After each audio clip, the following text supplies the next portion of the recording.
Hi there, guys. This is Harry and welcome back to my podcast. As you can see, I'm sitting here in a typical Irish summer. I've got my jacket on because it's a little bit wet and a little bit cold outside. So for those of you, you can listen to this on the podcast in the normal way, or you can even watch it on my YouTube channel, whatever suits you best. So what are we going to do today? Well, I thought we'd look at some more phrasal verbs, and we're going to look at phrasal verbs connected with sleep. So we're getting towards the end of the week and people are a little bit tired after a hard day's work or a hard week's work. So we'll talk about phrasal verbs connected with sleep. Later on, I'll give you my contact details if you wish to contact me, or indeed if there's somebody that you know that you think would enjoy these podcasts, well, why don't you give them the contact details and they can listen in or watch in too. Okay, so as always, I'm going to give you the individual phrasal verbs one by one, and then I'll go back to them and I'll take them and give you some examples. Okay, so here they are. Doze off, drop off, conk out, crash out, nod off, flake out, sleep in or sleep out. I'll explain a little bit of a difference between those, although in essence they mean the same. And then finally to stay up. Okay, so all phrasal verbs connected with sleep. So let me take them one at a time. So the first one, to doze off. Well, doze off, it means when you go into a light sleep. It's typical of that old uncle or aunt that you have after the Christmas dinner. They're sitting down, enjoyed the turkey and the vegetables, and they sit down and within a couple of minutes they doze off. They fall asleep very quickly, but it's usually not a heavy sleep. Okay, so to doze off, it just means a light sleep, and they might wake up at a little push or a gentle little nudge. So to doze off, a quick sleep, not always necessarily after the Christmas dinner. Of course, you can doze off in front of the television. So you're watching a program, interesting or uninteresting. If you're a little bit tired at the end of the week, you sit down, put the feet up, and you can doze off very, very quickly. Okay, so what's next? To drop off. Well, to drop off is when we are sitting there and our head is like this, and then boom, our head falls down and we drop off in seconds or minutes. Often happens when you're sitting on a bus or a train, and the bus or the train are quite warm inside in the carriages, and you're sitting there and you can feel your head going down, and then you try to stop yourself and you wake up again, and then eventually you fall asleep. And hopefully you don't fall asleep, as I did many times, on the shoulder of the person sitting beside you. They are embarrassed and you're even more embarrassed. So to drop off, and drop off quickly. Conk out is the next one, and conk out is a little bit more extreme.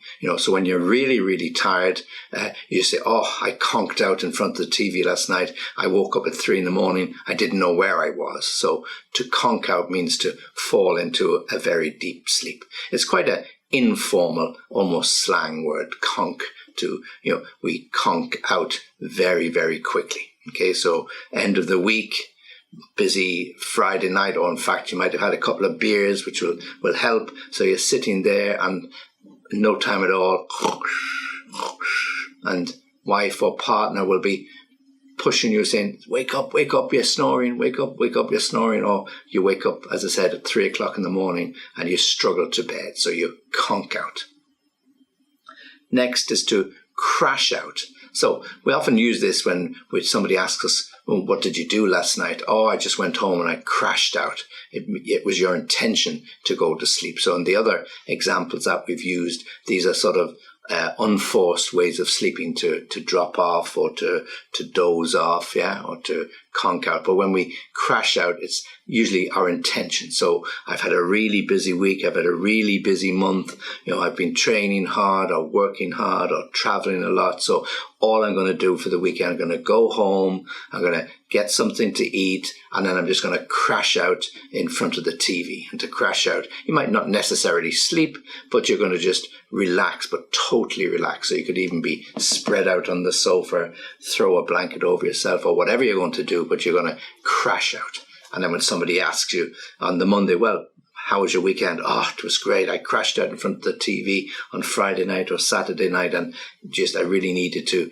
recharge my battery. So to crash out. Next is to nod off. And it's a little bit like drop off. So nod, when our head goes up and down like this, up and down, not left to right, but up and down, that's to nod your head. So if somebody asks you, did you enjoy the meal? You nod your head to say yes. So nod off means when your head goes up and down and then you fall asleep. And somebody will say, oh, look, Harry's nodded off for a few minutes. So shh, be quiet. Tiptoe around him because you might wake him up. So he is nodded off. Yeah, so to nod off means to fall asleep gently. Yeah, okay. When we have young children and we're trying to get them to sleep, we'll always tell somebody who comes into the room, shh, be quiet. The baby's just going to sleep. He's just nodded off. So we don't want to wake him off. Okay, so to nod off, to fall asleep gently. Yeah, a nice, soothing, relaxing sleep.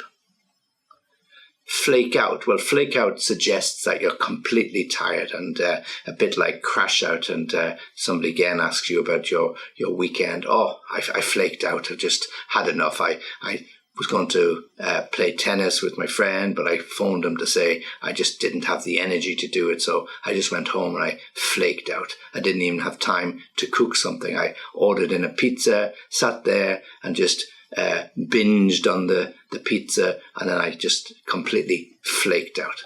Okay, so to flake out again is that picture of somebody really tired, end of the week, doesn't have the energy to play the Friday night game of tennis that he usually plays or she usually plays, and just flakes out in front of the TV, listening to music, or whatever the best way to relax, to flake out. Now, the next is to sleep in or to sleep out. It's unusual because we're using in and out, which appear to be opposites of which of course, you're in the room or you're out of the room. You can't be both. But when we sleep in or sleep out, they actually mean the same. So what happened to Michael today? Oh, I think he slept in and he said he'll be in about 10 o'clock. So when Michael comes into the office, the boss says to him, what happened to you? He said, oh, I don't know. I just didn't hear the alarm. I slept out. Or I slept it out is how we would use it. So to sleep it out means that you missed the alarm, you didn't get up in time, and by the time you realised it was a little too late. So you rang your mates and said, look, tell the boss I'll be there in 20 minutes or an hour. So I slept it out. Okay, so to sleep in means to stay in the bed. And to sleep it out means you just didn't hear the alarm. So as I said, in essence, they mean the same. Where there is an element of difference between them is to sleep in usually is intentional. Okay, so you work hard during the week and on a Saturday, you tend to sleep in a little bit longer. That means that Monday to Friday, you get up at 6 a.m. or 6:30 or 7:30, get everything ready, and then off you go to work. But on a Saturday, you deliberately stay in bed, 8 o'clock or 9 o'clock, so you sleep in a little longer. Or if you have a day off or it's a holiday and somebody asks you what you're going to do, you say, I think tomorrow morning I'll just sleep in for a little while. So it's a very deliberate act. To sleep it out is accidental. You don't go to bed on the Monday or Tuesday or Wednesday night expecting that you're going to get up late. So it's not an intentional act, but often because you don't hear that alarm, or indeed if you forget to put the alarm on, well then you do sleep it out and then you wake up a little bit later. So you wake up in a start with 8:30, oh my God, I've missed the alarm. So you have to send that message or ring the boss and make that awkward call to say, oh, sorry, I slept it out again. So some people, they make a habit of it because they just can't wake up without an alarm. Other people can wake up without any difficulty. So sleep it in or sleep it out, very similar, but there are specific differences. One, sleep in, which is more a predetermined decision, and to sleep it out where it's a little bit accidental.